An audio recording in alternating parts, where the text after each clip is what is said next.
Olá! Estamos começando mais um Alê Simões Cast, o podcast oficial do Épico Mundo Jurídico, onde eu, Alexandre Simões, tenho a grata satisfação de entrevistar os operadores do direito de alta performance. E hoje eu estou aqui com uma satisfação muito grande do convite que ela aceitou, topou o desafio e veio aqui conversar comigo, doutora Fabiana Azevedo da Cunha Bart, procuradora do Estado. Preciso trazer o currículo da doutora Fabiana aqui, um currículo assim, ó, maravilhoso, uma grande operadora do direito, né? Então, a doutora Fabiana aqui com formação no ensino médio superior da rede pública, foi vice-presidente do CAR em 1995 e primeira colocada da turma de direito da URGS. Olha só, a primeira colocada, hein? Posteriormente, ao final da faculdade, veio passar no concurso público e se tornou procuradora do Estado em 1998. E a atuação na PGE, então, começou pelo interior e depois veio para a capital. Nas áreas consultiva e no contencioso judicial. Está lotada atualmente na Procuradoria Fiscal. Na OAB, exerceu vários mandatos de conselheira e de diretora, tendo sido coordenadora geral das comissões da seccional, bem como dedicando-se à defesa de relevantes pautas institucionais, dentre elas da reforma política. Presidiu a Comissão Nacional da Advocacia Pública, tendo atuação ativa nas discussões do projeto do novo CPC. Foi a segunda procuradora a presidir a APERGS, entidade associativa fundada em 1966. Integrou bancas de concurso e conselho editorial de revistas reconhecidas no meio jurídico. Além disso, integrou em 2 oportunidades listas tríplices para a composição do Tribunal Regional Eleitoral do Estado do Rio Grande do Sul na vaga de jurista e, em 2023, a lista tríplice do 5º Constitucional da Advocacia perante o Tribunal de Justiça do Estado do Rio Grande do Sul, que depois, inclusive, nós vamos falar sobre isso. Atualmente, com especialização em Direito Tributário e mestrado em Instituições do Estado, está no 2º mandato como vice-diretora-presidente da Escola Superior de Advocacia Pública, na APERGS. Doutora Fabiana Azevedo da Cunha Bart, muito obrigado por ter aceito esse convite. Seja muito bem-vinda ao nosso canal. Eu tenho certeza que nós vamos ter uma tarde aqui muito repleta de assuntos para debater sobre a reforma tributária e também trazendo outros pontos aí da sua trajetória. Com certeza, Alexandre. É um prazer estar aqui contigo e ter esse bate-papo, né? Acho que o podcast se presta para isso, para descomplicar um pouco os assuntos, especialmente os jurídicos, não é? Que nós complicamos tanto. Perfeito, é verdade. Doutora, começando aqui a nossa entrevista, a gente sempre gosta de trazer para os nossos ouvintes o que te fez escolher o direito, né? Lá atrás, foi tua primeira opção? Já era uma, digamos assim, mini advogada quando criança?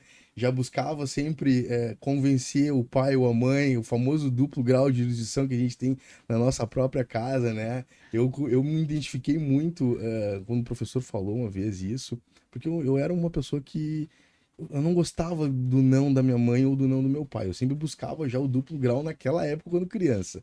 E tu, doutora, conta pra gente como é que foi assim a tua escolha quando tu te identificasse pro mundo jurídico.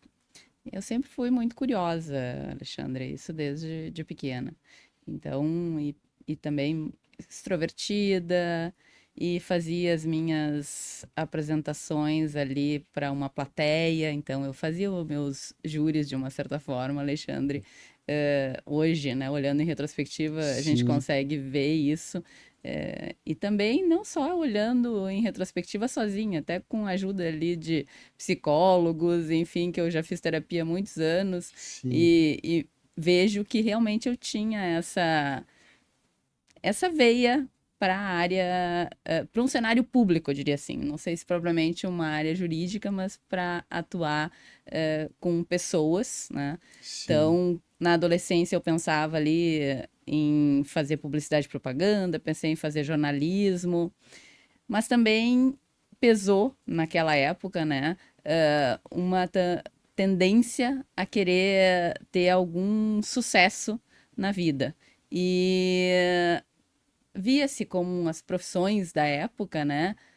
Aquelas que tinham ali um diploma no ensino superior, que exigiam uma qualificação a mais para o exercício. Nós ainda estávamos naquele período ali, final dos anos 80, início dos anos 90, Sim. em que direito, medicina, engenharia eram as carreiras, enfim, de sucesso, né? Uma realidade hoje bem diferente, né, do mundo que a gente vive, um mundo muito mais aberto aí ao sucesso em muitas outras áreas, para além dessas de ensino mais técnico, formalista, digamos assim. Claro. Então, olhando para essas tendências que eu tinha, né, acabei entendendo que também na área jurídica eu poderia atuar na área pública, né? E aí também, né, podendo pesquisar sobre vários temas, podendo compreender muito da sociedade, né, que esse é o objeto que o direito lida, e podendo aí trabalhar pela justiça, que também é algo que sempre me pautou muito, né? Me incomoda muito a injustiça, isso desde pequena. E talvez por isso, né, quando tu fala aí no duplo grau de jurisdição, talvez não seja propriamente exigir uma segunda opinião, mas não se conformar com que não achamos justo. Eu nunca me conformei com que eu não achasse justo ou coerente. Então, eu também sempre tive muitos recursos aí a várias pessoas na família quando recebi um não ou quando recebi alguma resposta que não me convencia. Então, eu acho que o direito foi também um caminho para eu saber ter as armas, né, para defender os meus direitos e, acima de tudo, né, os direitos daqueles que nós representamos como advogados. Perfeito. Os teus pais não eram da área jurídica? Não, minha família é muito simples. Minha mãe já fez 90 anos e Puxa, na época, legal. né, como uma mulher da sua época, o meu avô manteve-a na escola até o terceiro ano do primário. E na época chamado, né? E depois ele disse que estava bom, ela já sabia ler e escrever. Então o que ela foi fazer depois como curso profissionalizante foi um curso de corte e costura. Lembro da foto dela, tinha enquadrada ali na formatura e tal. Mas essa era a condição ali que ela encontrou na família. O meu pai é do interior de Canguçu, terceiro distrito de Canguçu, Coxilha do Fogo. Uma família muito simples, muito rural, né? Ali naquela região é pecuária, basicamente, a exploração. Sim. E o pai também não se conformava em ficar ali. Então, ele foi o único da família que resolveu sair, tanto do interior de Canguçu, daí ele foi para Pelotas, de Pelotas ele veio para Porto Alegre, trabalhou em São Paulo, depois acabou voltando, enfim, sossegou em Porto Alegre, mas ele foi uma pessoa que fez várias atividades, né? Várias atividades braçais, porque ele nunca frequentou os bancos escolares, embora ele tenha sido autodidata e embora ele tenha, como profissão, acabado se tornando um comerciante. Foi assim, inclusive, que ele conheceu a família da minha mãe. Meu avô atuava no mercado público de Porto Alegre. Depois o pai acabou trabalhando com ele. Tinha um mercado de balas, né? Então, as lembranças da minha família, da atividade profissional do meu pai, era no comércio. E talvez, de uma certa forma, esse meu lidar com pessoas, gostar de lidar com pessoas, gostar de conversar, de interagir, não é? De formar vínculos, de formar relações, venham tanto também do meu pai. Mas o direito não estava presente na nossa casa, embora, vou dizer também que meu pai era da época dos rábulas, né? Então, assim, os problemas que tinham na família sempre acorriam a ele para resolver, né? Então, vai falar com o registrador, vai lá, tá com problema assim, assado. O pai sempre era quem era procurado para resolver os problemas. Então, de uma certa forma, o ensino formal, propriamente dito, ele não tinha, mas eu me identifico muito com ele. Já tinha um instinto de resolver a situação, Exato. de analisar, pô, muito legal. Doutora, como é que foi a questão? Finalizou a URGS em primeiro lugar? Eu tava lendo aqui, conta pra nós como é que foi isso aí. Foi bem legal. Essa necessidade, então, né, como eu te falei, vindo de uma família mais simples, eu tinha uma missão de mudar a realidade que eu vivia. Era uma realidade de muito amor, mas uma realidade também com limitações, né, especialmente financeiras. E eu queria uma vida diferente para mim. Então, o que eu busquei fazer? Né? Estudar, Acho que também é algo que sempre veio da minha família, né? Pelo Sim. estudo a gente consegue, pelo conhecimento, nós temos um poder que pode nos auxiliar a mudar a nossa vida. Uhum. E então estudei, passei na URGS, vindo de escola pública, também não era algo que eu possa menosprezar, por isso que eu destaco na minha trajetória, porque era difícil, né? A maioria dos meus colegas de URGS eram colegas, a maioria, eu diria que sim, eram colegas de escolas privadas na época, nós trabalhávamos não com a questão de cotas, né? Sim. A realidade hoje me parece que tem uma diferença, né? Mas Sim. naquela época muito bom essa convivência, né? Não, isso não era algo distintivo, nós não nos distinguíamos por isso, mas só como dado fático. Então, passei, né, no vestibular e durante a faculdade, o que que eu busquei fazer? Sempre estudar e sempre me destacar nas provas, né? Sempre conseguir atingir o mais próximo da nota máxima nas provas. Pô, que legal. Isso me levou a concluir a faculdade em primeiro lugar, porque para mim importava tanto essa questão? Porque nós recebíamos uma bolsa. Na Ah, época, ainda se recebe hoje, mas na época isso era bem importante também. Eu garantia mais um tempo de preparação, né, de formação jurídica de forma gratuita. que legal. Então, eu recebi a bolsa, né, da época da Fundação Escola Superior do Ministério Público e cursei efetivamente, embora não pretendesse exercer a atribuição ministerial. Uhum. Era um curso sabidamente muito bom, né? Eram os Uhum. dois grandes cursos que tínhamos ali, preparatórios a outras carreiras jurídicas, era a Júris, a Escola da Júris, que era muito Sim. tradicional, e a Fundação Escola do Ministério Público. Então, tinha como objetivo também ter essa posição, né? E me formei também em 4 anos e meio, em vez dos 5 anos, que era na Puxa, época. já a coisa da alta performance já era ali no desenvolvimento da faculdade, né? Já mirando, não, eu preciso daquela bolsa lá, eu vou estar sempre entre as melhores e, né, foi laureada, terminou a faculdade sendo o número 1, ganhou a bolsa, não, não, parabéns, doutora. E também, na época, compreendendo assim, Alexandre, a importância de conhecer outras culturas e a Sim. importância de aprendizado de línguas estrangeiras. Então, eu também, Ah, durante o ensino público, eu estudei numa escola que tinha um curso de línguas muito qualificado, o Florinda Tubino Sampaio. ah, Um curso de línguas que ajudava, inclusive, a custear ali a escola, né? E ao qual acorriam vários também alunos da rede privada. Então, eu fazia este curso de inglês. Depois, quando eu fui para a faculdade, eu então já com essa boa noção de inglês, eu também busquei fazer espanhol no mesmo centro de línguas, né? Porque era um valor sim. mais interessante. Fiz também 6 anos de alemão. E depois, Puxa. aí já procuradora, fui fazer francês, enfim, na Aliança Francesa. Então, também busquei ali desenvolver outras atividades intelectuais que abrissem outros caminhos também na área jurídica. Não, muito interessante, muito, muito bom saber essa trajetória. E que também foi te auxiliando aí a chegar na alta performance que tu vem trabalhando hoje. Doutora, como é que foi a questão de terminar a faculdade, começou a advogar e passar no concurso? Como é que foi esse prazo, essa trajetória aí? Conta pra gente um pouquinho disso aí.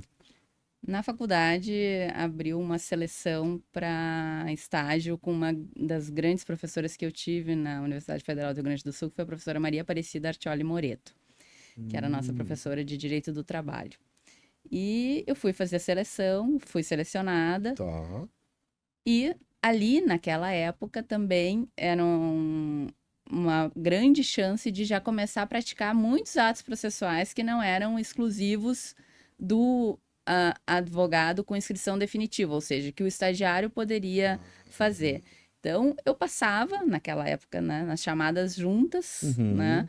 e de conciliação e julgamento, e as audiências iniciais eram todas feitas por mim, né, que acompanhava a doutora Maria Aparecida, a doutora Maria de Lourdes, já nas audiências quando nós recebíamos o cliente, né? Sim.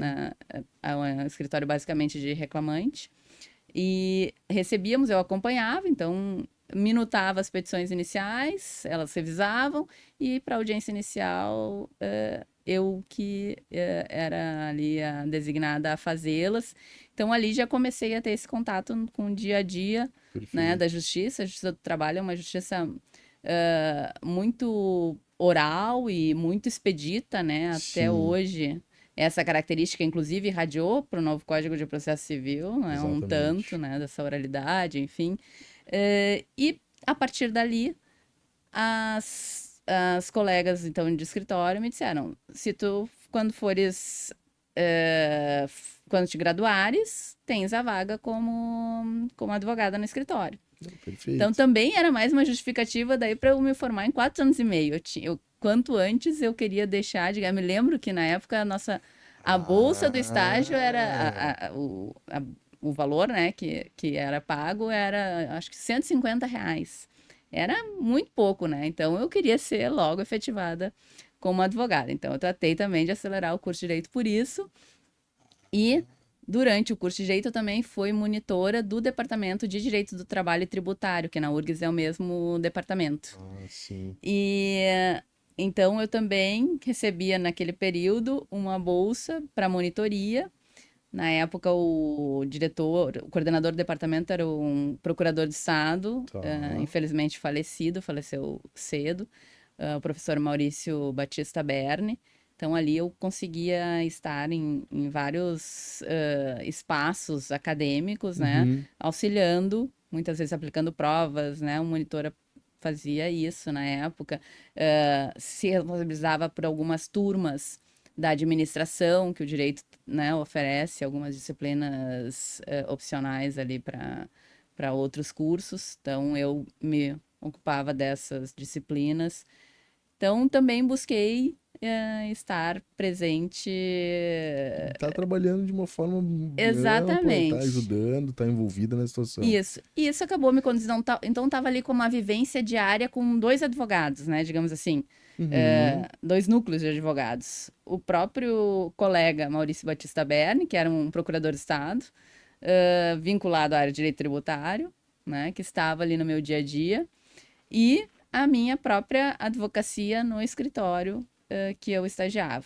Bom, diante daquela realidade, né, apaixonada realmente pela defesa dos interesses de outrem, né, Sim, Alexandre, porque é sim. isso, né, na advocacia nós somos a voz da cidadania, Exatamente. uma coisa que é um jargão utilizado pela nossa OAB do Rio Grande do Sul e é muito Sim. verdadeiro, então, para mim é fácil repeti-lo, porque nós falamos, né, em nome de outras pessoas, né, nós Não, defendemos perfeito. os interesses delas, e isso sempre me apaixonou, como eu te disse, desde pequena. Uhum. E a área, né, pública, que me garantia também aí um espaço de atuação muito privilegiado, com um bom retorno financeiro, era a Procuradoria-Geral do Estado, a Advocacia Pública Estadual. Então, fui fazer o concurso, né? Sempre admirando muito os procuradores e procuradoras, né? Nós tivemos grandes nomes. Uhum. Para te ter uma ideia, assim, o ministro Nery da Silveira foi consultor-geral do Estado, Legal. Teixeiner, um grande Sim. processualista, também, professora da URGS, né? Infelizmente também já falecida, Maria Amália Dias de Moraes, tinha sido minha professora de Direito Civil, né? Posse e propriedade, aprendi com ela e não esqueço, porque ela nos submetia ali a uns seminários duros, assim, mas ótimos, né? Obviamente, se eu fui a primeira da turma, eu fui bem avaliada, não tive nunca uma avaliação ruim, né? Mas eu digo que a disciplina dela exigia muita preparação, né? Porque Sim. ela era muito precisa, assim, e muito exigente nas suas avaliações. Enfim, são muitos nomes qualificados que nós tivemos e temos na Procuradoria-Geral do Estado, e isso me motivou, então, também a realizar esse concurso para advocacia pública. Foi teu primeiro concurso? Foi meu primeiro concurso levado a Puxa, efeito. aí que eu gosto de parar aqui e falar o que eu já venho dizendo para as pessoas, e esse teu exemplo que tu trouxesse, essa tua trajetória, ela vai muito de encontro a uma situação que eu venho observando hoje, né? E principalmente, até próprios exemplos que eu tive no final da faculdade. Quanto antes tu começar a te preparar, buscar alta performance, enquanto antes tu enxergar a situação e dizer assim, é aquele objetivo que eu quero, aquela é a minha meta, e correr atrás com intensidade, com esforço, com vontade, tu vai chegar lá. Então tu vê, tu olhou a faculdade, era 5 anos e meio, tu fez em 4. Um monte de colegas, tu te aprovaste no final da faculdade laureado em primeiro lugar, já ganhando a bolsa para te preparar, para te qualificar, e aí tu passa no primeiro concurso que tu realizas depois de formada. Nossa, é brilhante. O que eu venho observando e comento, principalmente com o pessoal que trabalha comigo e outras pessoas, quanto mais tempo tu demorar para cair na realidade e tomar esse incentivo e essa força de vontade, mais tempo tu vai demorar para conquistar os teus objetivos. Se tu chegasse ao final da faculdade e não tivesse essa alta performance, e eu digo, pô, tu tem uma alta performance fora da curva, né? São pessoas que. Não, isso a gente tem que falar, né? Eu não cheguei no final da faculdade sendo laureado. Estudei, a partir do meio da faculdade até pro final, eu me transformei num aluno 8,9, um aluno bem melhor do que eu era até o meio da faculdade, onde eu era um aluno 6,7. Então eu tive uma virada de chave na minha vida. Mas quando a pessoa já entra, já desde o início da faculdade, buscando estar entre os melhores, buscando qualificar-se, tu chega no fim da faculdade de direito, tu já sabe o que tu vai fazer, tu já tem uma outra preparação e uma outra condição para assumir as situações. E esse teu exemplo que tu me trouxeste aí, da tua infância, teu desenvolvimento no colégio público, chegando numa universidade que a gente sabe que é difícil, que é a URGS, onde tu concorre de igual para igual com todo mundo, e enfim, tu foi lá e superou todos eles, né? Então, a gente tem aqui um baita de um exemplo, de uma trajetória, tenho que te parabenizar por isso, pelo teu esforço, pela tua dedicação em ter realizado toda essa situação. Não, doutora, eu fiquei muito aqui tocado com a história. Acho que essa é uma história inspiradora e que já serve de exemplo para a gente passar para os nossos ouvintes.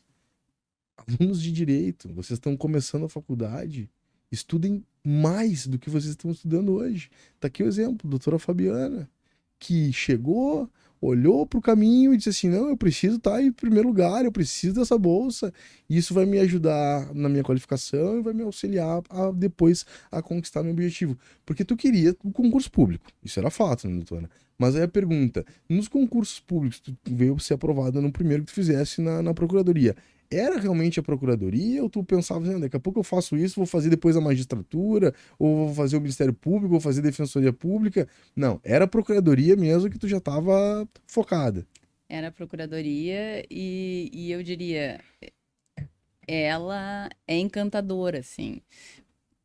Olhando, né, as atribuições de um procurador do Estado, é muito diferente, digamos assim, de uma atuação no âmbito do Ministério Público, da Defensoria, que são outras carreiras, né? Sim, O judiciário enfim, é a judicância, né? É uma outra perspectiva, né? É uma perspectiva muito mais de ouvir e decidir do que propriamente de falar, que eu diria que aí está muito mais próximo a palavra, né, a iniciativa do membro do Ministério Público, da Defensoria e da Advocacia Pública, né, e da advocacia como um todo. Essas são, digamos assim, as procuraturas constitucionais, né? sim, sim. Mas a Procuradoria, ela te aproxima do governante, ela te aproxima, digamos assim, da política no âmbito executivo, né? Sim, Então, e aquele também te aproxima daquele que vai fazer talvez as escolhas mais difíceis para a sociedade, né? perfeito. Daquele que vai estar a cada 4 anos, né, sob avaliação Sim. de toda a sociedade para continuar defendendo o exercício daquelas políticas públicas. E a Procuradoria, então, te aproxima disso, né, no Uhum. sentido de que tu vais ter que estar ali atestando e indicando o caminho da juridicidade dessas políticas públicas, mas tu tá num órgão permanente de Estado, né? Então, quer dizer, os governantes vão passar, mas o advogado, né, da sociedade ali, né, é o procurador do Estado. Então, e ele vai te abrir um mar de amplas possibilidades de atuação. Vou atuar em área previdenciária? Atua na Procuradoria. Vou atuar na questão disciplinar do serviço público em geral? É na Procuradoria. Vou atuar em ações de domínio público estadual, envolvendo os próprios do Estado, enfim, Procuradoria. Vou atuar na matéria fiscal, que é que eu atuo, também. Vou atuar em matéria de trânsito, também na Procuradoria, porque defende o Estado e suas autarquias, né? Os interesses do Estado e suas autarquias. Sim. Vou atuar em matéria hoje de ambiental, também tem campo na Procuradoria. Então, assim, licitações, direito administrativo, é nosso chão, é nosso dia a dia, né? Claro. Orientação para as condutas em período eleitoral dos gestores, Procuradoria, ou seja, direito eleitoral, Procuradoria. Direitos humanos é matéria, tudo na Procuradoria. Atuação junto, programa de proteção às testemunhas, atuação em relação às questões envolvendo o sistema prisional, tudo, né? Eu consigo advogar em muitas áreas Sim. no âmbito da Procuradoria. Muito bom, doutora. Entrando na tua atual situação, tu tá trabalhando na área fiscal.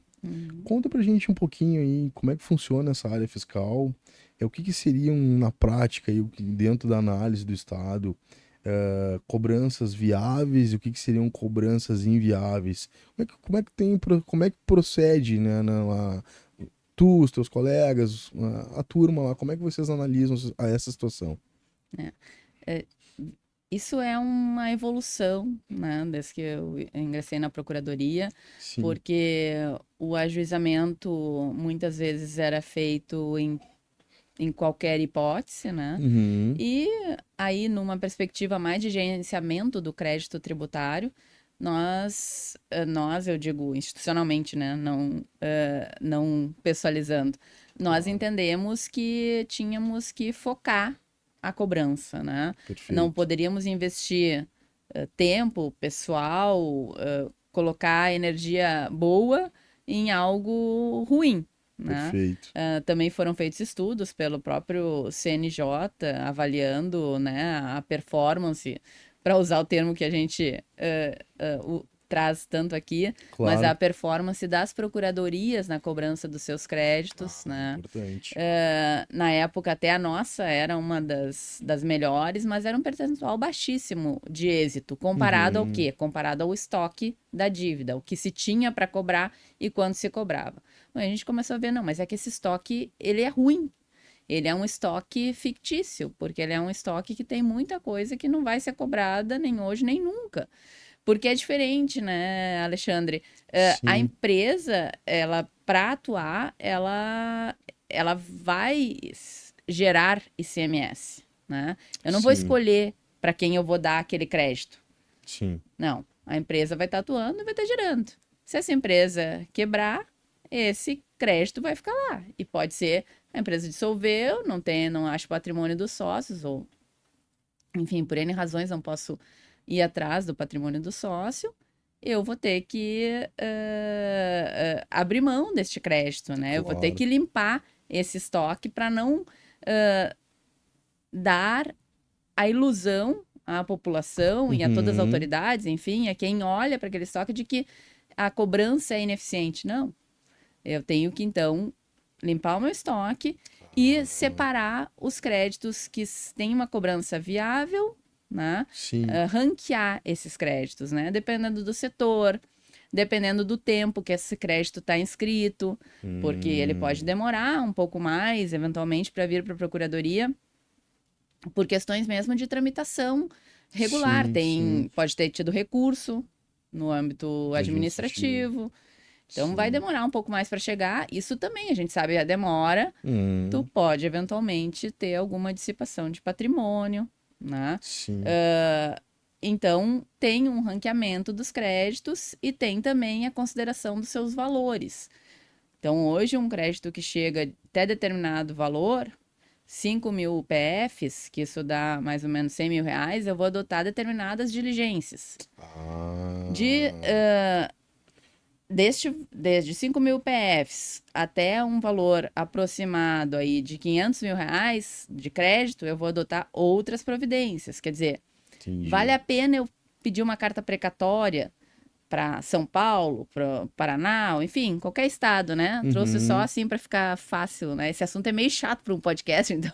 Não, eu acho muito A interessante. gente acha porque a gente trabalha com isso, né, Alexandre? Mas para o grande grupo. Mas enfim, vou pedir uma precatória que, né, tem um custo, né? Um custo mesmo do próprio. O processo executivo ele tem um custo, né? A gente também não pode desconsiderar isso. Tu ter um processo ali também é um outro custo que se agrega a um crédito que eventualmente tu não vai cobrar. Então é melhor tu não cobrar, né? Já descarta ele do teu estoque e não cobra porque tu só vai gastar mais em algo que tu não vai ter retorno nenhum. Mas enfim, vale a pena? Não, para esse crédito até 5.000 PFs não vou emitir uma precatória, não vou fazer uma citação por edital, não vou buscar um redirecionamento contra os sócios, né? Perfeito. Porque também todo redirecionamento ele tem um risco. Sim. Né? Aí, se a gente for falar aí prescrição intercorrente, a questão de discutir a accionata, né? Sim. Quando é que eu poderia redirecionar, né? A partir deste momento, até quando eu vou poder. Então, nesse crédito eu não vou investir pelo valor também. Então, há N critérios, digamos assim, que se analisa para ter uma efetiva cobrança. Legal. Legal, doutora. Essa análise, as pessoas muitas vezes não têm noção, mas é feito, né? O Estado, como tu vem trabalhando, ele não vai buscar mover a máquina pública por uma qualquer situação. Ele analisa e faz um raio-x sobre a questão de uma forma geral. Mas uma pergunta, os grandes devedores, a partir de quantos mil ou milhões é considerado grande devedor no âmbito do Estado do Rio Grande do Sul? E tem algum órgão especial que trabalha esses grandes devedores? Aí vamos assim dizer, os grandes devedores, existe um FBI do crédito? Não diria um FBI, mas embora a gente use a palavra inteligência, realmente. Sim, assim. sim. Nós, primeiro, já houve época em que nós ranqueávamos o grande devedor exclusivamente pelo valor. Tá, Alexandre? Hoje não é uma questão só de valor. Realmente, tu ranqueia também por outras características do próprio devedor, né? Entendi. Enfim, eu tenho autorização, por exemplo, em relação para desistir de execuções em relação a massas falidas que já estejam com o patrimônio liquidado. Então, não tenho o que fazer. Pode ser um grande devedor. Ou seja, pode ter milhões aí em cobrança. Não vai ter nenhum tratamento diferenciado. Nesse sentido que eu te digo, não é só o grande devedor por ser um valor alto, né? Então, o núcleo de inteligência fiscal e de recuperação de ativos, então, ele vai se dedicar exatamente a esses devedores que se enquadrem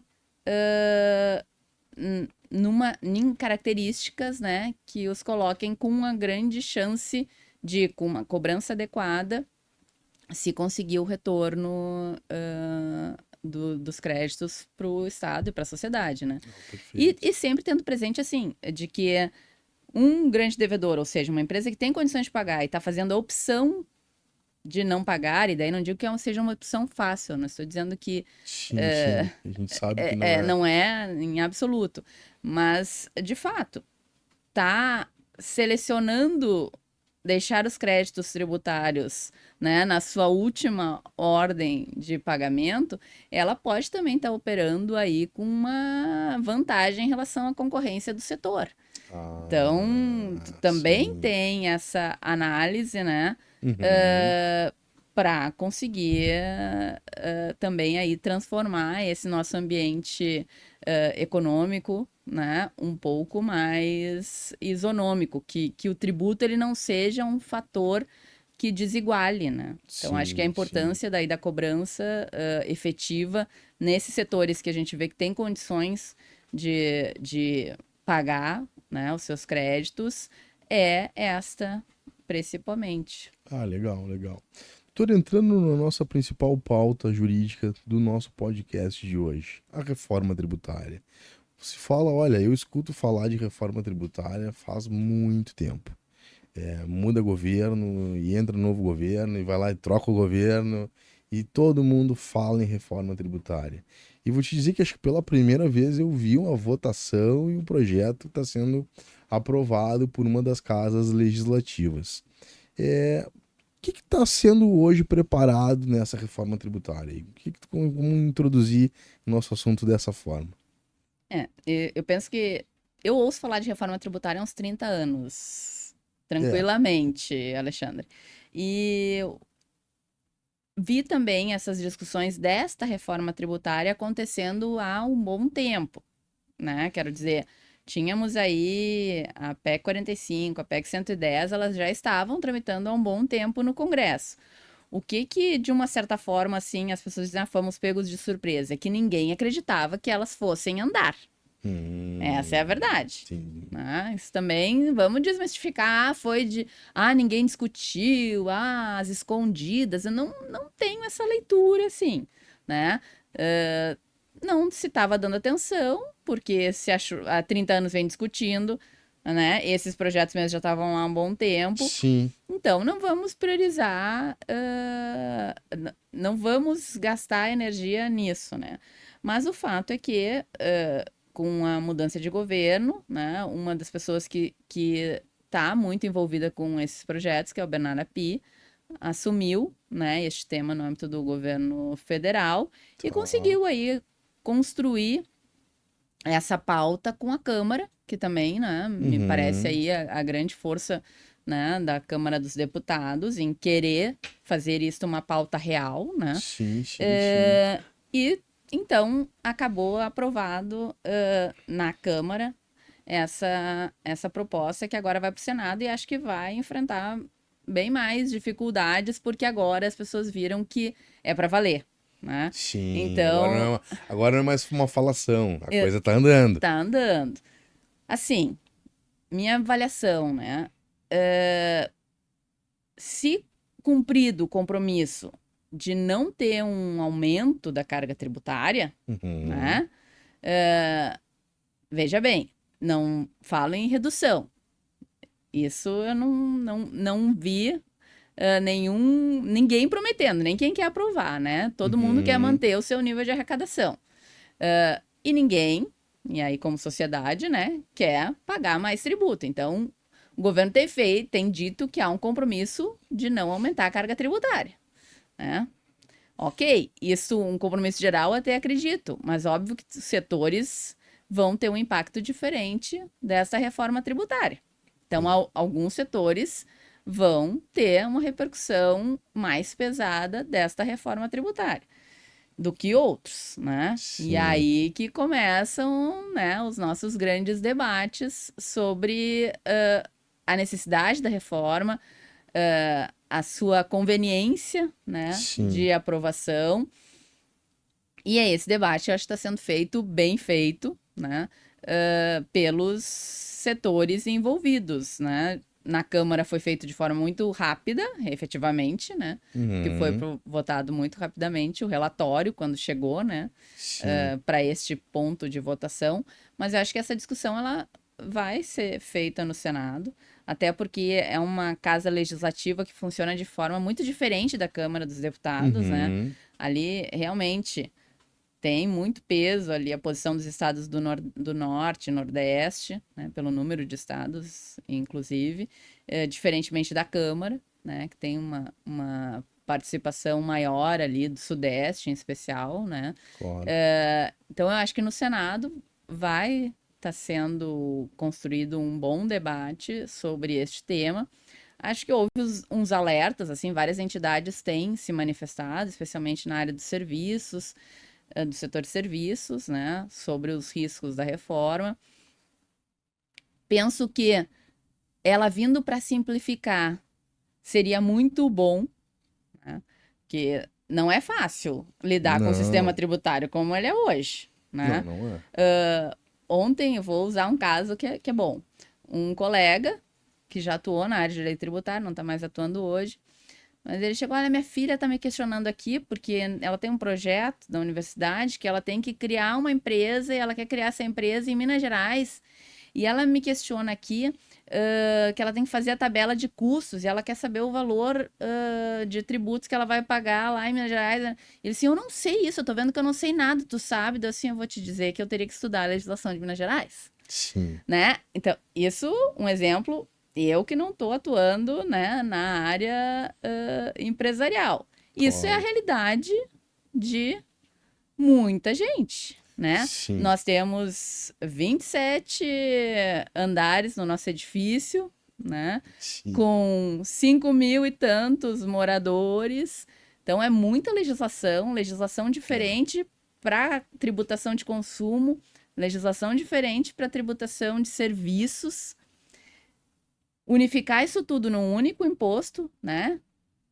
Que é o IVA, né? O Imposto ao Valor Agregado, Uhum. seria o melhor dos mundos, né? Ainda que hoje eu esteja falando na proposta que eu vou ter um IVA dual, ou seja, é um único imposto, mas dividido entre a União, que é a CBS, que daí é a unificação de PIS, COFINS e IPI, Uhum. e os estados e municípios, que vai ser o IBS, o Imposto sobre Bens e Serviços, que É. é a soma do Sim. ICMS e do ISS-QN.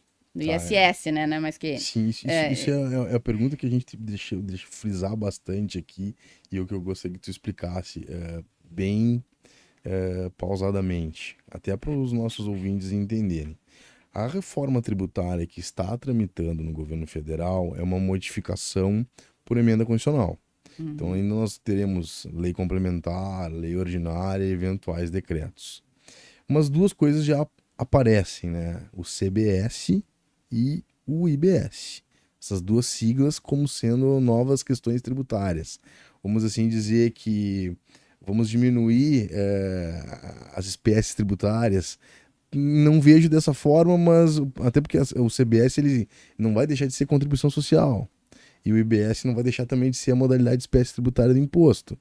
Mas enfim, doutora, explica pra gente o que, que é o CBS e o que, que é esse IBS e o que, que ele vai mexer na Constituição. Na verdade, eu vou, então, extinguir, né, Tá, aqueles tributos que foram transformados neste imposto e eu vou criar este novo Imposto ao Valor Agregado sob essas duas modalidades na Constituição, tá? tá. Por que que não é tudo um? Né? É o mesmo imposto, mas por que que eu não chamo ele, não é um IVA, né?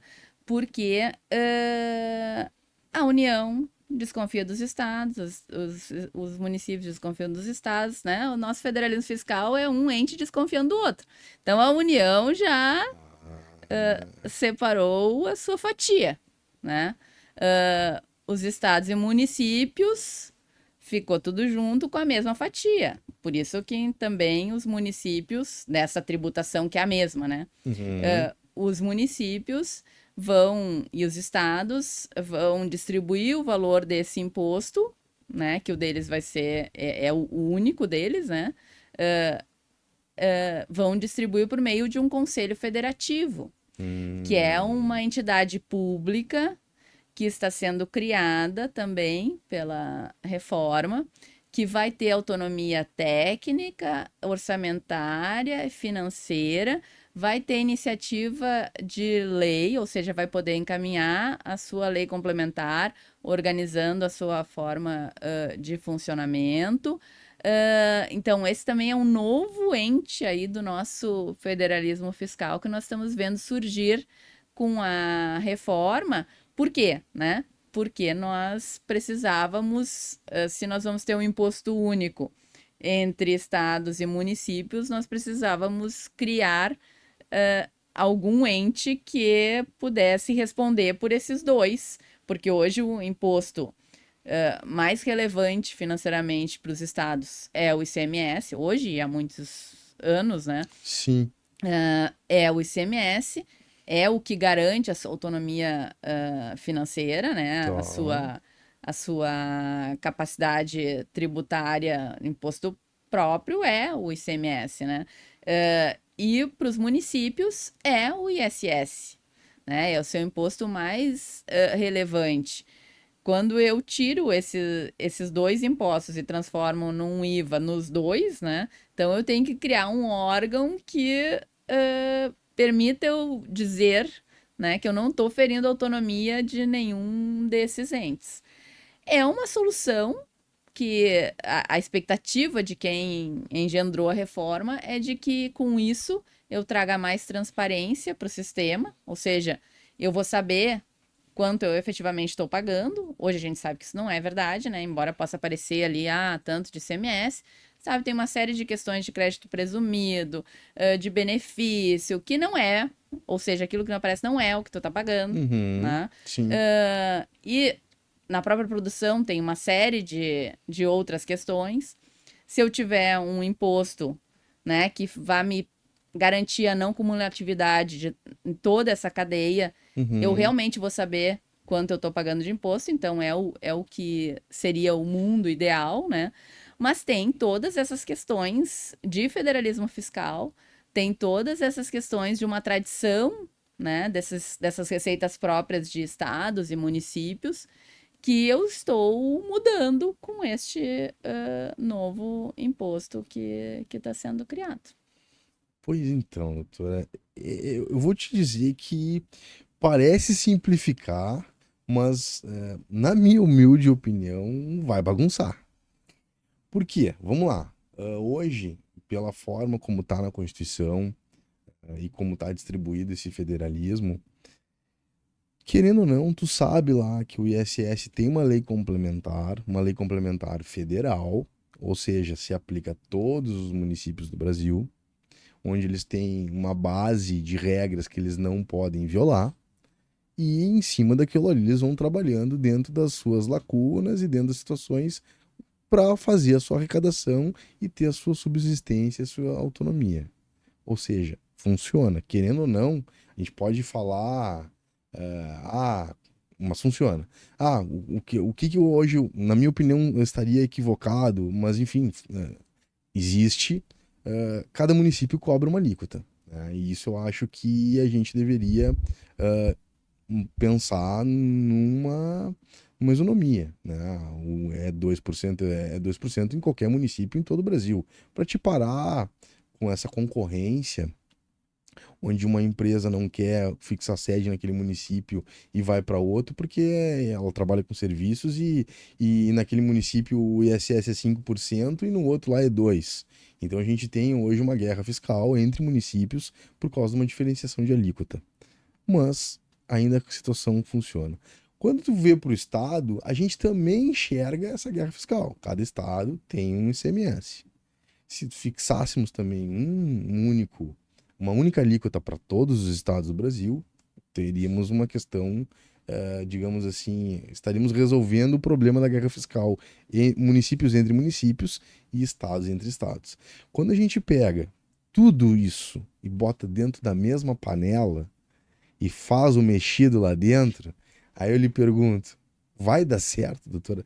Pelo que tu enxergasse, pelo que tu observasse, tu acha que vai dar certo? Porque é muita gente, né? São muitos entes, são muitos municípios, não são poucos estados. A gente vê tanta discussão aí no âmbito federal, o próprio governo federal com os governadores já tem discussões políticas, enfim, de diversas situações.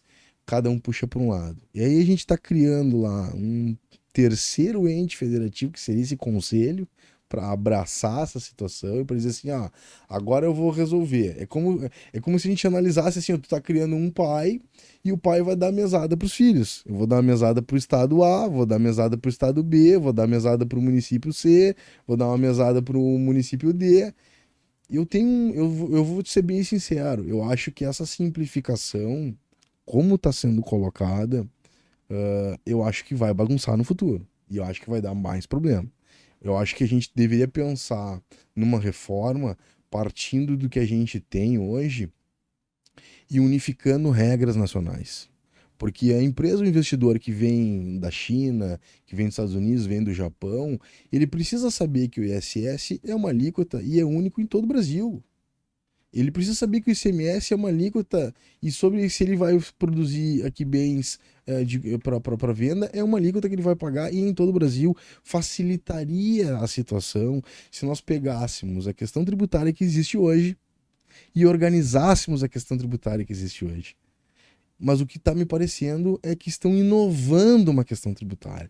E nessa inovação, com o federalismo pautado da forma como está na Constituição, me parece que logo ali na frente a gente vai ter um choque, uma colisão tremenda entre vários municípios, entre vários estados, e todo mundo vai estar brigando e se estapeando cada um para um lado, porque não vai receber a fatia que lhe convém, ou que acha que lhe convém, ou que entende que merece. O que tu acha disso tudo?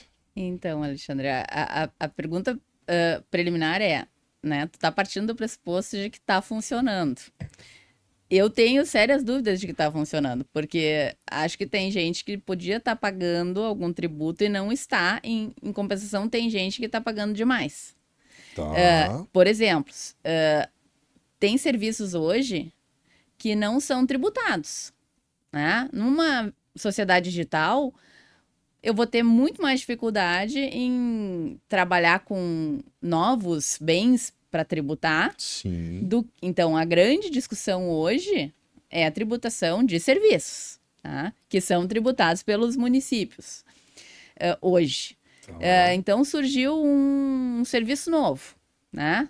Então, aí, discussão de streaming, mas eu não quero uma discussão que esteja, eu quero uma discussão hipotética para não entrar na...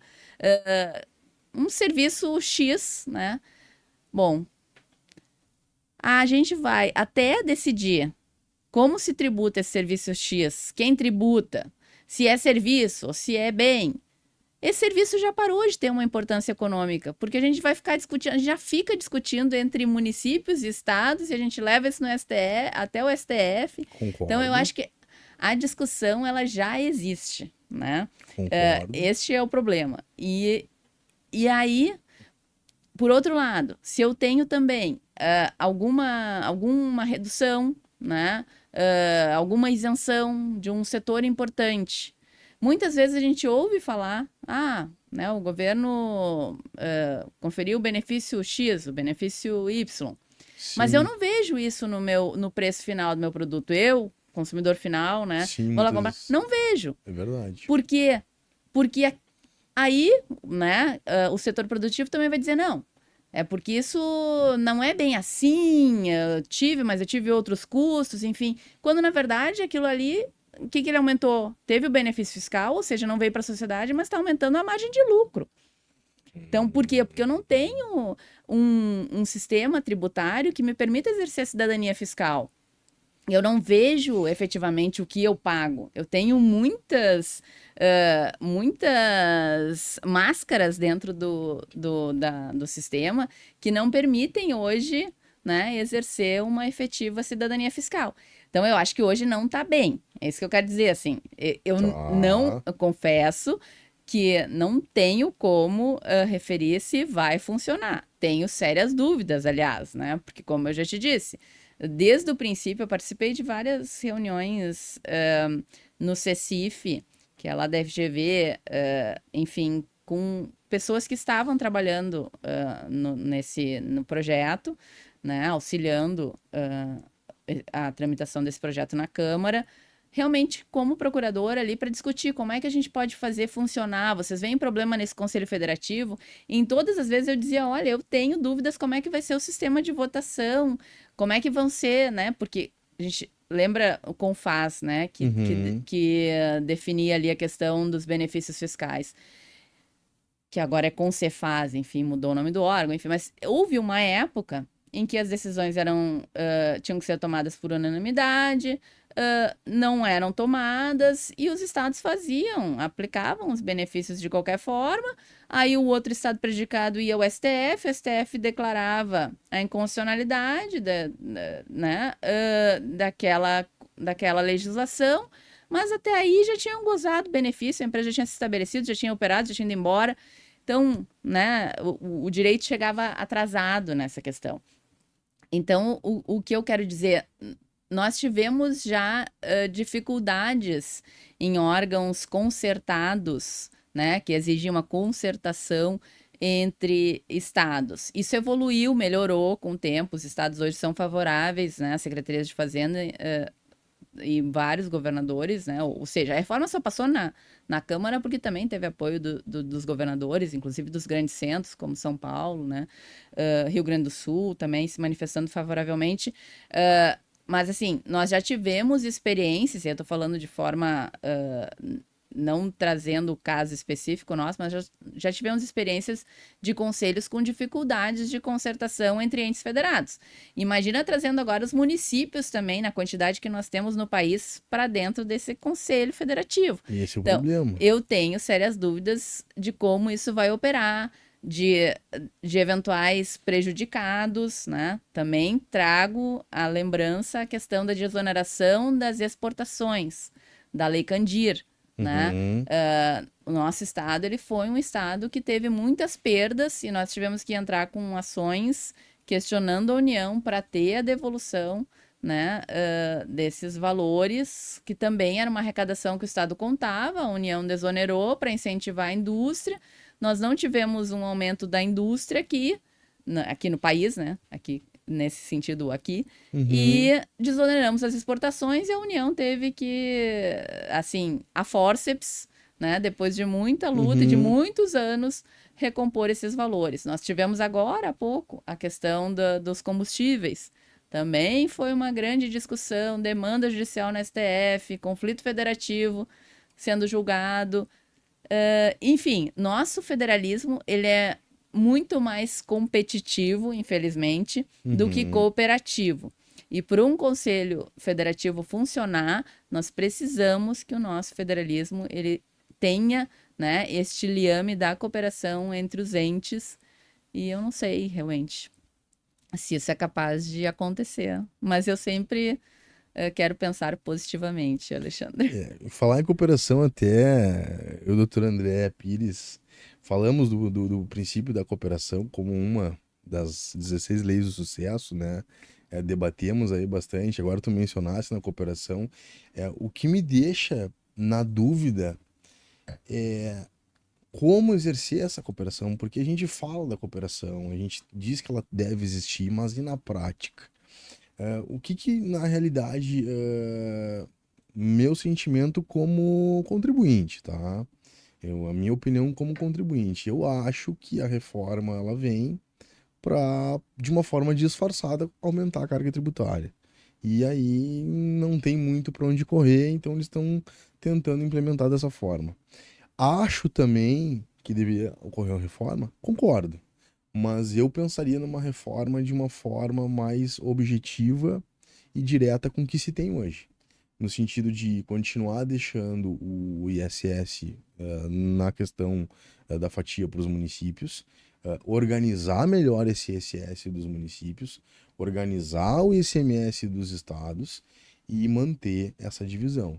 Porque quando a gente mantém essa divisão e a gente organiza a casa de uma forma institucional e federal e para todo mundo, me parece que tu vai trazer menos impacto e menos briga e menos disputa de poder para cada lado, porque já está fragmentado na Constituição e há muito tempo essa forma tributária. Essa distribuição de receita tributária entre municípios, estados e União já existe há muito tempo. Uhum. Então quando a gente mexe nessa estrutura, criando um novo mecanismo, e aí quando a gente pensa nesse conselho, eu me pergunto quem serão os membros desse conselho. Eu vou ter a chance, eu, Alexandre, de estar lá. A doutora Fabiana vai ter a chance de sentar em uma das cadeiras, vai poder ser uma das conselheiras. Quem serão esses membros? Ou os membros vão ser os governadores e alguns prefeitos? Porque a gente não pode botar um conselho com todos os prefeitos, é impossível. Tá? Na proposta consta que todos os estados e municípios terão representação. Todos os estados e municípios. Tá. Se todos os estados e municípios terão representação, a gente vai ter realmente uma discussão quase que interminável em alguns aspectos. Porque, para pensar numa coisa, vamos pegar um exemplo aqui banal do nosso dia a dia. Em Assembleia, tá, Alexandre? Só para referir os termos Sim, em sim. Assembleia Geral. Funcionará em Assembleia Geral. Funcionará em Assembleia Geral. Vai compartilhar, ok. Mas aí eu te faço a pergunta. Condomínio. Assembleia Geral de Condomínio. Quanto maior o condomínio, maior a disputa pelo poder, maior a divergência de situações e muitas vezes maiores são as brigas. Quando a gente tem uma situação posta como a reforma traz, eu, sinceramente, acho que a operacionalização disso é complexa e da forma como eu pensaria em mudar. Eu pensaria em dividir o que hoje já está, a divisão já está posta. Vamos melhorar as regras. Vamos criar, então, vamos lá, princípio constitucional da capacidade contributiva. Vamos aplicar em tudo. Como que a gente aplica no ISS? Como é que a gente aplica no ICMS? Vamos pensar dessa forma. Princípio da isonomia tributária. Como é que a gente aplica no ICMS? Como é que a gente aplica no ISS? Se a gente começar a pegar o que existe, pegar a essência da Constituição, a essência da dignidade da pessoa humana, os direitos fundamentais do contribuinte, e aplicar esses princípios e reformular as regras existentes, eu acho que a gente teria um norte melhor e mais fácil.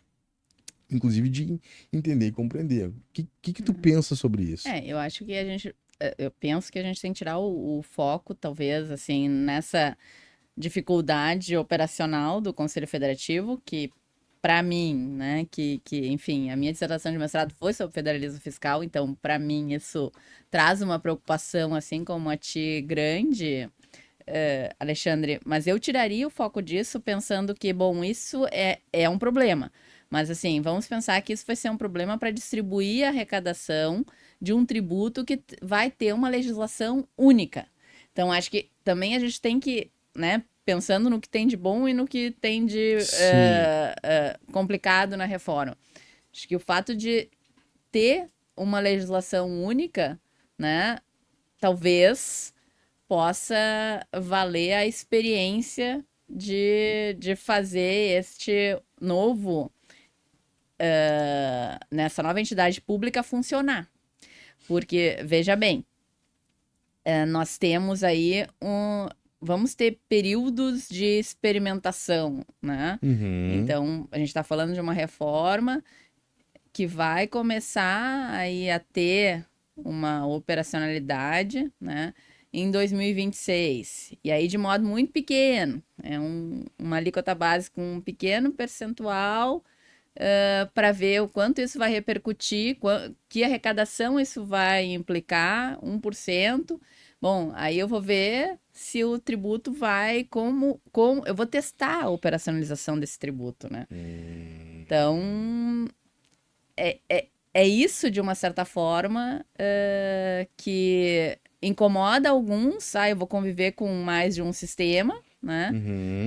Mas, por outro lado, também é uma medida, digamos assim, de segurança de que, bom, se não der certo, a gente tem como voltar atrás, exatamente. Isso é importante. Isso é importante a gente pensar e ter essa informação.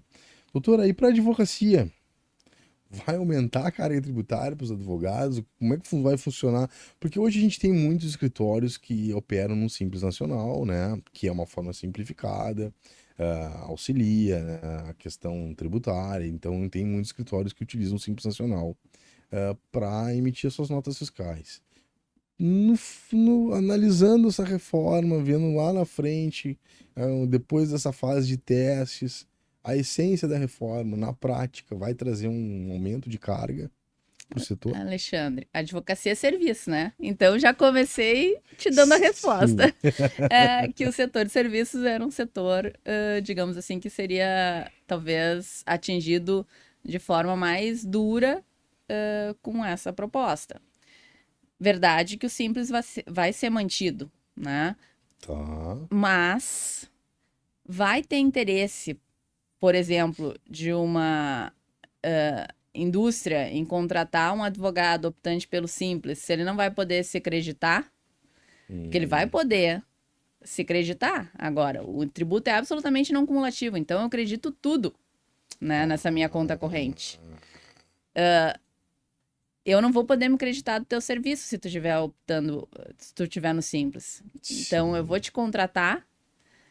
Não, né? Eu vou preferir contratar alguém que esteja, que eu possa depois, então, me acreditar. Então, é uma questão, vai ser vantajoso estar no Simples? Vai existir, mas vai ser vantajoso estar no Simples? Vai ser dependendo do cliente. Exatamente. Dependendo do cliente. Acho que muito provavelmente não. Sim. Bom, Em grandes contratações, né, especialmente. Sim, grandes contratações principalmente. Bom, é uma situação que a gente tem ainda para ser analisado pelo Senado e, enfim, a coisa ainda tem muito pano para manga, né, doutora, para gente debater e analisar se vai funcionar ou não. Mas o que é importante a gente deixar aqui, a questão da reforma, que ainda passa por uma votação e depois que virar essa emenda for inserida na Constituição, virão leis complementares. E aí, após isso, vai vir, então, um período de experiência para ver se vai funcionar o conselho e se vão funcionar esses tributos que simplificam o sistema. É isso. Eu disse um período de experiência porque é um período de implantação gradual, né? Então, um período de implantação gradual, há a possibilidade de que o Congresso tome outras medidas ali, o Poder Executivo encaminhe outros projetos, enfim, é permitido ajustes nesse sistema, né? Não, perfeito. Doutora, 2023 é um ano aí especial, né, doutora? Concorreu aí ao 5º Constitucional pelo Tribunal de Justiça do Estado do Rio Grande do Sul. Eu queria que tu explicasse pra gente como é que é concorrer, quais são os requisitos, como é que foi se preparar, como é que foi partir essas eleições aí. Explica pra gente um pouco de geral aí da situação. Eu cheguei em 2023, tinha saído da diretoria da OAB, né? Entendi ali que tinha concluído um ciclo. Eu fui muitos anos conselheira da seccional. Para minha honra, assim, é um trabalho que a Ordem dos Advogados do Brasil, seccional do Rio Grande do Sul, faz belíssimo, né? Faz-se muita coisa em favor da advocacia. A Caixa de Assistência oferece muitos serviços também. Eu acho que é importante que o advogado e a advogada conheça esses serviços, porque muitas vezes, se a gente não está dentro do sistema, a gente só acha que lembra da UAB para pagar anuidade, né? Mas Sim. tem serviços oferecidos. Isso que eu queria frisar, não vou tratar disso aqui, né? Não é o objetivo do podcast, mas o fato é que eu exerci muitos mandatos de conselheira, concluí ali esse período de ordem, né, tendo exercido um cargo na diretoria, né, tu falaste no meu currículo, fui coordenadora geral das comissões. Isso me deu uma noção da atuação da advocacia em muitas áreas. São 60 comissões na OAB, né, áreas super importantes. Procurei acompanhar eventos, estar presente ali em reuniões com todas as comissões, não só da minha área de atuação, né, da advocacia pública, direito tributário, reforma política, que eu também é algo que eu me engajei muito, né, na minha história profissional, enfim, na história de OAB, mas ali, enfim, proteção de dados, compliance, direito de família, enfim, N assuntos, arbitragem. Me envolvi muito, dispute boards, que é um tema, né, que eu tratei bastante também, a gente está trazendo para o setor público, enfim. Isso me permitiu ter um conhecimento ali da advocacia muito grande. Quando eu saí da diretoria, entendi que estava cumprido o ciclo, né? Fiz muita coisa, assim, das quais eu me orgulho. Não fiz nada sozinha, fiz com uma equipe maravilhosa, né? Que esteve comigo na diretoria e em toda a dirigência de ordem ali no conselho, enfim, nas comissões, enfim, neste mundo de OAB, né? Mas concluído esse ciclo, eu voltei para o exercício do procuratório, que eu não tinha saído, né? Mas, enfim, me voltei no sentido de me direcionei exclusivamente para o exercício do procuratório. E quando surgiu a abertura da vaga no Tribunal de Justiça para ser preenchida pelo Quinto Constitucional, e isso, né, começou a ser tratado publicamente, algumas pessoas vieram mas por que tu não te candidata? Eu acho que tu tem o perfil, eu acho que tu representaria a advocacia. E eu confesso, Alexandre, que era algo que não... que para mim não era algo que eu cogitava. Então, de uma certa forma, eu com essa... geralmente traçando, né, os meus objetivos, assim, e daí perseguindo, comecei a cogitar, né? Realmente, eu tenho mais de 24 anos, vou fechar 25 anos de Procuradoria-Geral do Estado. Sempre exerci advocacia na área privada, depois na área pública. Penso que com essa vivência, tanto profissional quanto de atuação na ordem, eu bem representaria a advocacia no tribunal. E então me propus esse desafio, né? E aí sim, é um desafio que não é simples, né? Primeiro momento tem uma inscrição, então tem que se comprovar 10 anos de efetivo exercício da advocacia. Isso para mim, né, era tranquilo, mas assim, comprovar por peças processuais, protocolizadas, se fosse na área do contencioso, ou na área consultiva, pareceres, né, consultas, enfim, também todas com comprovação de que foram feitas no ano, né, a que correspondesse o exercício que tu pretendia comprovar. Então, fiz isso, acho que foram mais de 500 folhas de trabalhos jurídicos, né, do período. Puxa, bastante. É uma revisão da vida profissional, praticamente, Alexandre. Aí se apresenta, tem uma série de negativas enfim, né? Conduta ilibada tem que ficar demonstrada também, né? Perfeito. E apresenta-se esses documentos na Secretaria do Conselho, passa por uma relatoria, homologada a inscrição, tem também uma sessão perante o Conselho Pleno da entidade, em que tu é sabatinado, né? Os demais candidatos também. Nesta ocasião, fomos 22 candidatos. 22 candidatos. 22 candidatos, 8 desses mulheres, né? Incluindo a mim. E votam-se, né, os conselheiros e as conselheiras em 6 nomes. Os 6 mais votados preenchem uma lista, então, que a presidência da OAB encaminha à presidência do tribunal.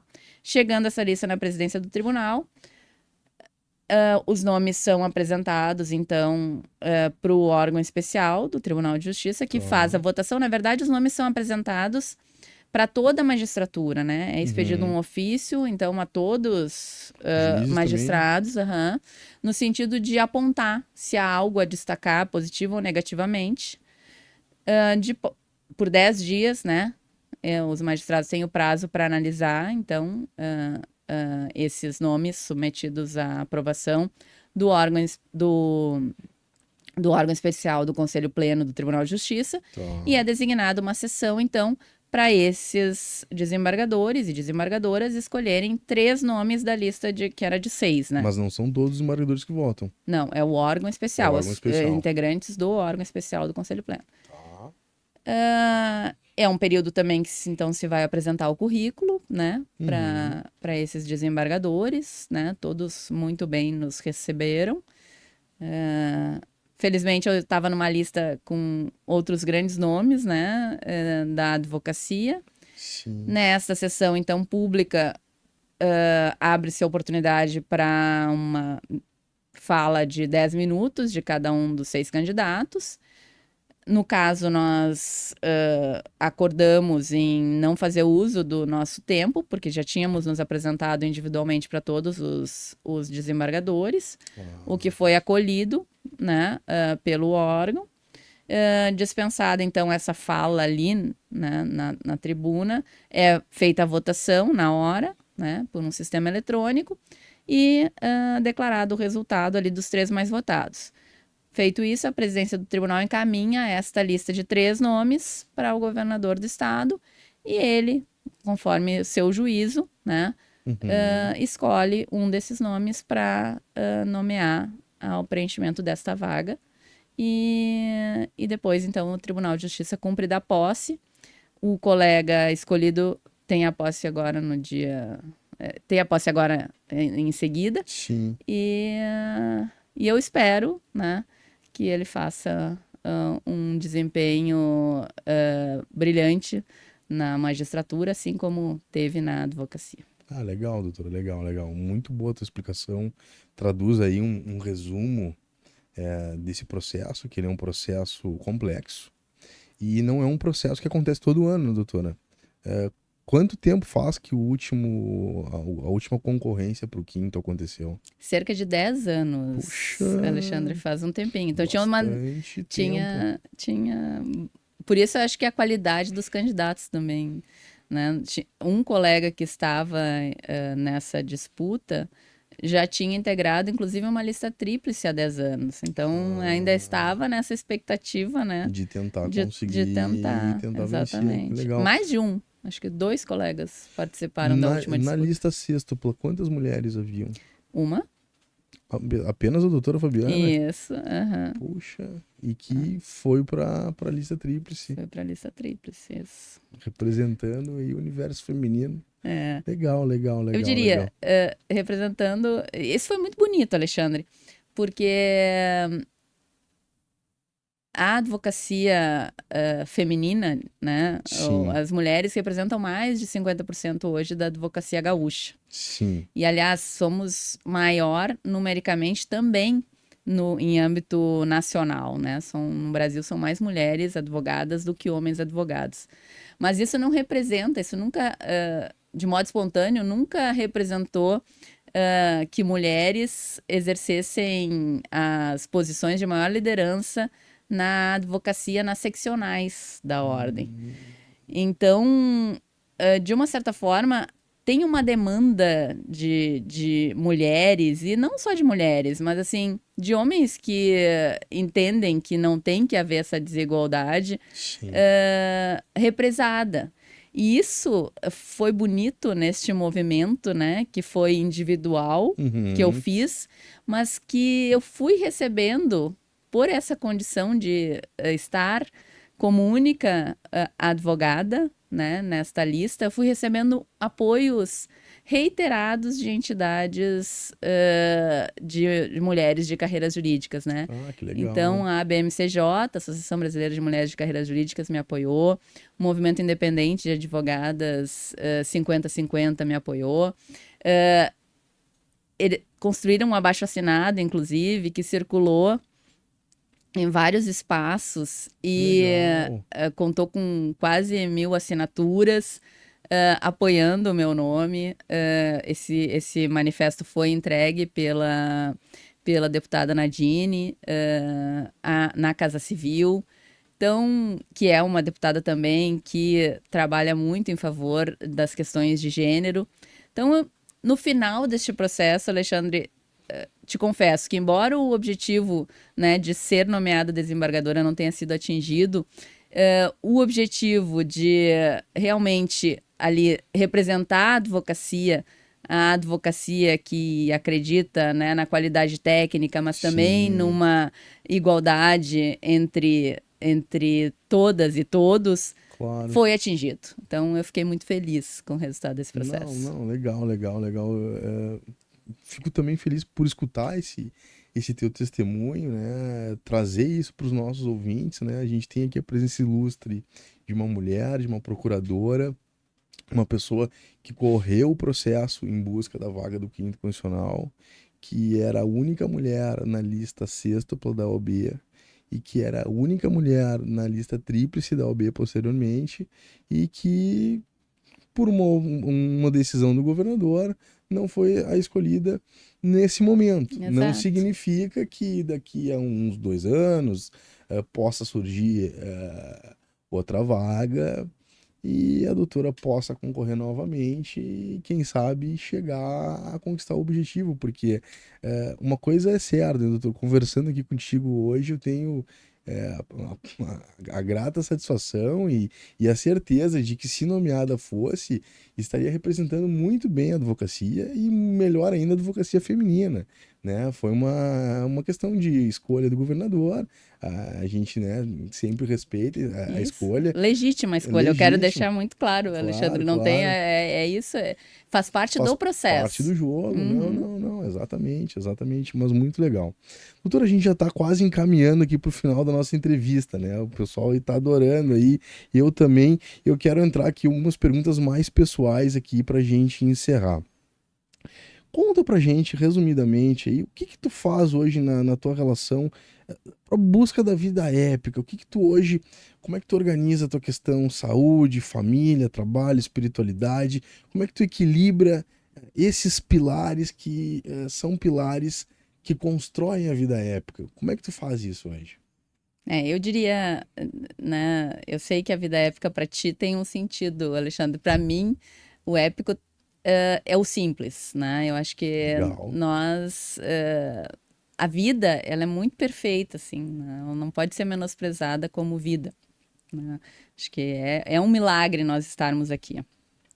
E então a conjugação disso tudo primeiro é saber respeitar os meus limites, né? Algumas vezes eu já não respeitei e isso me trouxe aí alguns reveses de saúde. Então, assim, saber que, ok, né, a alta performance, ela não precisa ser em tudo na vida, né? Eu já corri 3 maratonas, Puxa, ou seja, 40, vou precisar tomar uma aguinha aqui, não, Alex. não, claro. Ou seja, 42 quilômetros, 195 metros. Então, isso desgasta muito. É uma atividade que busca alta performance. E é uma questão que tu tem que estar com uma intensidade e constância. Treinamento muito forte, né, Sim. Alexandre? Então, assim, eu acho que eu comecei a entender que o segredo que eu te disse ontem, quando conversávamos, está no meio termo. Hum, Ou seja, né, não precisa correr os 42 quilômetros, 195 metros, né? Nós podemos nos realizar com meia maratona e seguir, né, também aí com uma boa performance profissional, cuidando da saúde, então, cuidando da família, né? As mulheres são isso, né, Alexandre? Elas sim. são tradicionais cuidadoras. Eu não perco essa, e nem tem como perder, não sou um ser fora do meu contexto social. Eu, né, tenho um cuidado muito grande com a minha família, né? Mas também respeito a minha condição pessoal de entender que, para mim, a realização profissional, meu propósito de vida inclui fazer bem àquela atividade profissional que eu exerço com não só com afinco, mas com verdadeira devoção. Então, Ah, é por aí. É tentar fazer tudo, né, com cuidado, né, com dedicação, mas respeitando os limites. não, perfeito, perfeito, perfeito. Muito bom. Doutora, isso que tu falaste é importante e é uma questão que eu levanto. Primeiro, a saúde. Eu até, algumas vezes eu tenho que repetir a história, mas eu fiz um churrasco entre os amigos, onde eu perguntei para cada um o que que era para ele o conceito de vida épica. Nenhum deles falou em cuidar da saúde. E quando eu te faço essa pergunta e tu fala que começa o teu conceito de vida épica em cuidar da tua saúde, em respeitar os teus limites, em chegar no meio termo, eu digo assim, tá perfeito, é isso mesmo. Por quê? Se tu não tem saúde, tu não consegue exercer um bom trabalho. E se tu não consegue exercer um bom trabalho, tu não consegue cuidar da tua família. Logo, saúde, família e trabalho, tu não vai conseguir seguir um bom desempenho. Então, quer um conceito de vida épica, começa cuidando pela tua saúde. Busca o equilíbrio, busca o bem-estar, busca estar de bem contigo mesmo. E tu falaste, né? Chegar no meio termo, muitas vezes o ponto do meio é o melhor pra gente chegar. É a razoabilidade, é a proporcionalidade que a gente vem trazendo nisso aí. Muito bom. Doutora, já aqui fazendo um bate-bola final, antes da nossa pergunta final, tá? Eu vou te dar uma pergunta e tu me dá uma única resposta. São perguntas aqui bem objetivas, tá? Um time de futebol, doutora. Em Esporte Clube Internacional. Puxa vida. Uma linda mulher. Embora estejamos com tudo azul aqui no estúdio, eu quero dizer que o meu coração é vermelho. Tá bom, tá bom, tá bom. Uma linda mulher. Amal Clooney. Um homem de estilo. Lenny Kravitz. Lenny Kravitz. Um jogador de futebol épico. Marta. Ah, muito bom. Um filme. As Nadadoras. Perfeito. Churrasco ou sushi? Churrasco. Um vinho. Então, eu vou homenagear o meu cunhado, que mora nos Estados Unidos e trouxe um vinho de Bordeaux, da região de Bordeaux, na França, muito maravilhoso. E então é o Chateau Palmer. Perfeito. Fica a dica aí, pessoal. 2009, Margaux, da localidade. Perfeito. Uma música. Don't Stop Me Now, do Queen. Muito bom. Poderia ser também Under Pressure. Acho que as duas falam muito sobre mim, assim. Muito bom. Doutora, vamos lá, vamos criar o seguinte exemplo. Se eu pudesse te dar uma folha de papel onde tu escrevesse uma mensagem mindset, uma mensagem de mentalidade, uma mensagem inspiradora, e essa mensagem eu tirasse uma foto e encaminhasse para todos os celulares de todos os brasileiros nesse exato momento, qual seria a mensagem mindset da doutora Fabiana? A minha mensagem mindset seria: respira. 90% dos problemas se resolvem sozinhos. Muito bom, muito bom, muito bom, muito bom. Respirando e exercendo a tolerância, que a gente chega lá. E com empatia acima de tudo, né, Alexandre? Sim.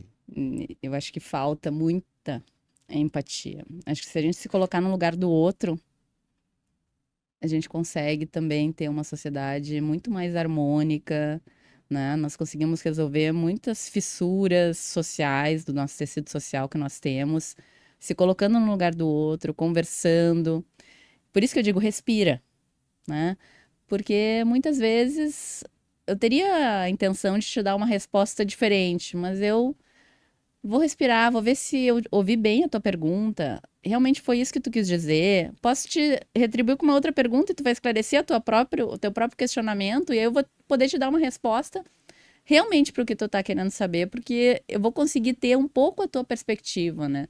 Acho que a gente vive numa sociedade cada vez mais individualizada e isso nos prejudica não só individualmente, mas nos prejudica como coletividade, né?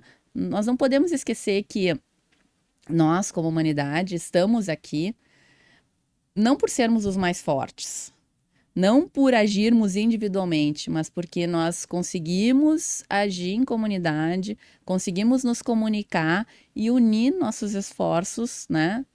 E sermos gregários. Nós não somos seres que estão neste planeta para viver de forma isolada. Acho que a pandemia nos isolou muito, né? Nós já vivemos numa era muito egocêntrica, muito egoísta, e a pandemia acentuou isso. Acho que da pandemia o que a gente pode tirar é uma maior facilidade de acesso, né, ao meio digital, enfim, a utilização das tecnologias, mas nós temos que aprender com a pandemia, né, temos que ter aprendido com a pandemia a ser mais solidários, a sermos mais gregários, né? Talvez uma outra mensagem de mindset que eu deixaria, né, é de que nós nunca sejamos indiferentes à dor do outro, né? Acho que isso seria bem importante também, que todo mundo recebesse no seu celular essa mensagem. E eu, para finalizar, Alexandre, eu quero dizer que a gente nunca deve esquecer dos nossos propósitos, né? Então, se lá no início eu falava dos meus propósitos em mudar a minha condição de vida, um propósito muito mais pessoal, hoje o meu propósito ele é muito mais coletivo. Talvez a maternidade tenha me trazido isso, assim, mas eu me lembro, antes de ter as meninas, eu tenho 2 filhas, a Alice e a Ana, os 2 nomes com A, porque eu queria que elas começassem sempre a desbravassem, assim, fossem as primeiras chamadas, as primeiras a abrir os caminhos do que elas tivessem que fazer na vida, enfim. Mas antes de eu ter as meninas, eu me sentia completamente realizada como pessoa, como profissional, e eu, né, às vezes pegava um voo e pensava, mãe, eu posso morrer que eu cumpri meu papel. Depois delas, eu quero mais é viver tanto mais eu possa viver, porque eu vejo que o que eu tenho plantado, o que eu quero deixar para além de mim é um mundo melhor para elas e para todas as gerações que venham pela frente. Eu quero que elas tenham uma vida boa num planeta bom, que pode ser o nosso. Muito bom. Doutora, eu fico até emocionado de escutar essa forma, enfim, esse mindset que tu traz aqui, como pai, e que eu também tenho um filho que está com 4 anos hoje e que mudou minha vida. Eu me sinto tocado pelas tuas palavras e me identifico com elas. Muito, muito, muito. Pessoal, foi excepcional o nosso bate-papo de hoje. Doutora Fabiana aqui trouxe vários elementos, debatemos a reforma tributária, debatemos outras questões importantes da vida. Eu espero que vocês tenham gostado também. Eu adorei. Doutora Fabiana, agradeço o convite. E agradeço ter aceitado o nosso convite e estar participando do nosso podcast. Eu que te agradeço, Alexandre. Eu fiquei muito feliz de ver essa tua iniciativa. Acho que é uma iniciativa inovadora. Sinto muito honrada em estar participando das tuas primeiras edições desse podcast. E espero que tenha vida longa, né? Que muitas pessoas possam relatar suas histórias aqui e que elas possam inspirar ou, enfim, fazer com que as nossas histórias, assim, as do dia a dia, que é onde a vida é feita, né? Sejam conhecidas por muitas pessoas e que nós nos conheçamos mais e podemos extrair de quem a gente ouve, né, de quem participa aqui, os bons exemplos. Eu fiquei muito feliz quando vi os teus primeiros entrevistados. Tenho grandes amigos, né, nesses poucos, né, felizmente, Sim. assim, nós não nos conhecíamos, mas temos amigos em comum e eu fico muito feliz porque vejo que o teu propósito realmente se conjuga com o meu. Doutora, muito, muito obrigado. Fico aqui lisonjeado, me emocionei aqui com o teu mindset, quando tu menciona a questão das tuas filhas. Eu quero agradecer muito, muito por tu ter vindo hoje aqui, ter trazido toda a tua experiência, toda a tua trajetória e esses ensinamentos que tu trouxe, principalmente sobre a vida. Pessoal, quem gostou aí, não esquece, se inscreve no canal, para ajudar a gente a continuar promovendo esse conteúdo, a continuar desenvolvendo as questões não só jurídicas, mas também de desenvolvimento pessoal linkadas ao mundo jurídico. Eu aqui, Alexandre Simões, fico com vocês para o nosso próximo episódio. Um grande beijo, um grande abraço.